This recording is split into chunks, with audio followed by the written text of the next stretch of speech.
Operación Pijama de corazón, zapatillas violeta, bata de lunares.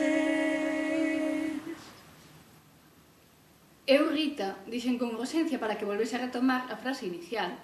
Si, xa o sabía, dixo distraído. E onte? Insistín. E onte? Preguntou distraído. Ah, si, onte soñei que te mataban.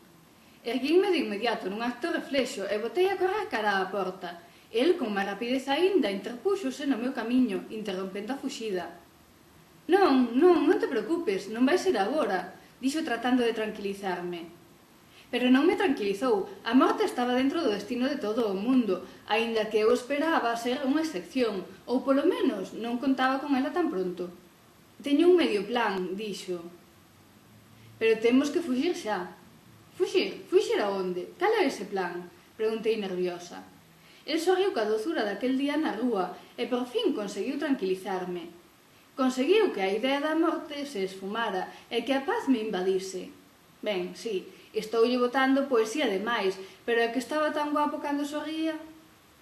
Imos para a habitación, tes que poñer un dos meus uniformes, díxome convidándome de novo a entrar na súa habitación. Un dos seus uniformes, pensei, e volviu a dar o pánico.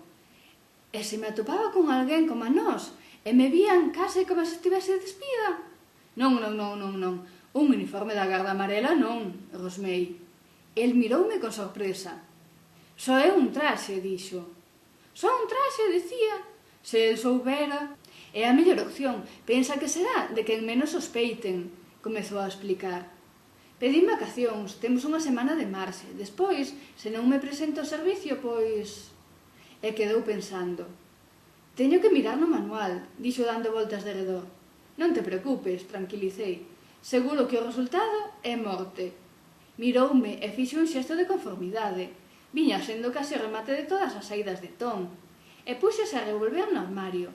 Tirou varios uniformes enriba da cama e seleccionou un que lle pareceu axeitado para min. Este é un dos primeiros que me deron. Vaiche quedar grande, pero menos que os novos. Estaba máis delgado que agora. Bromeou dando unhas palmadas na tripa. Collín o uniforme. Comprobei que me quedaba grande poñendo contra min. Non me atrevín a probalo. A ver, entendo que non nos vexas con vos ollos, pero de verdade que creo que é a única maneira. De momento non imos levantar sospeitas, explicou. Se non é por iso, comecei a dicir. E parei aí, porque me dou vergoña soltarlle, que a pouca confianza que aínda tiñamos, o que pasaba con aquel tecido en concreto.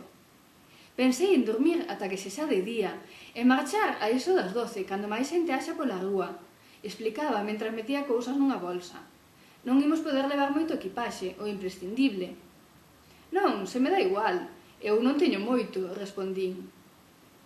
Próbao, dixo sinalando o uniforme. Temos que axustalo ao teu tamaño. Querer non quería dicirlo, pero tampouco se me ocorría que explicación darlle, así que comecei a desatar os zapatos a modo dabondo para que me dese tempo a razoar que se era capaz de soñar, tamén, con toda a seguridade, podería ver a través do uniforme como podíamos nós. Mireino. Ou igual non. Se andaba con aquela confianza... Acabouse!